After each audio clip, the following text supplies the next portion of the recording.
What's up, y'all? Welcome back to Mad Mice Customs. Right here working in the garage today on a 5.7 engine.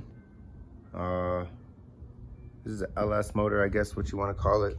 This is out of, I don't actually know what year, but I do know by the 2-barrel carb injector that this is under a 95 series and down, like all the way back to like 91, 89. Either Tudor Blazers and things like that, they had the 2-jet carburetor. So that's pretty cool. It's fuel injected in the hindsight. This is just a cover, right? Like a vacuum cover.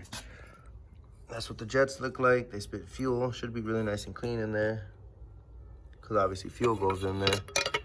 This engine does look like it has been ran.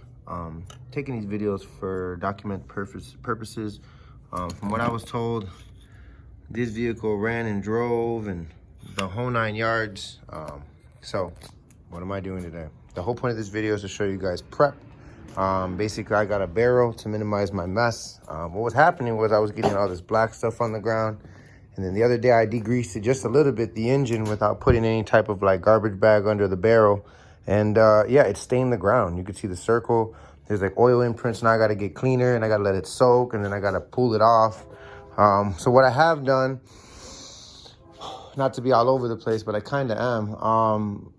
What I have going on is I have this pulley that I'm going to be painting with regular paint, regular primer, Rust-Oleum, regular paint, regular primer, Rust-Oleum. We're going to do a heat-treated paint on the valve covers, actually a different color too. These are going to be black. These are going to be copper. With the starter, I haven't figured out what I'm going to do. I might two-tone it. I might put copper on some parts and then put some parts black. I haven't figured that out just quite yet, so I haven't done my prep for it.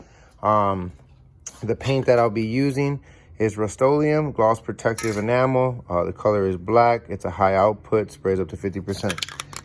Sprays up to 50% faster. Make sure I was saying that right. Rust-Oleum Primer, fast drying, high output, 50% faster. So these are the specific cans that I have. I have some paint gloves. That's why I know what colors I'm using where and what. Loctite when I put the bolts together later. I use this as a pick to get into like the nooks and crannies that I couldn't get into. So I got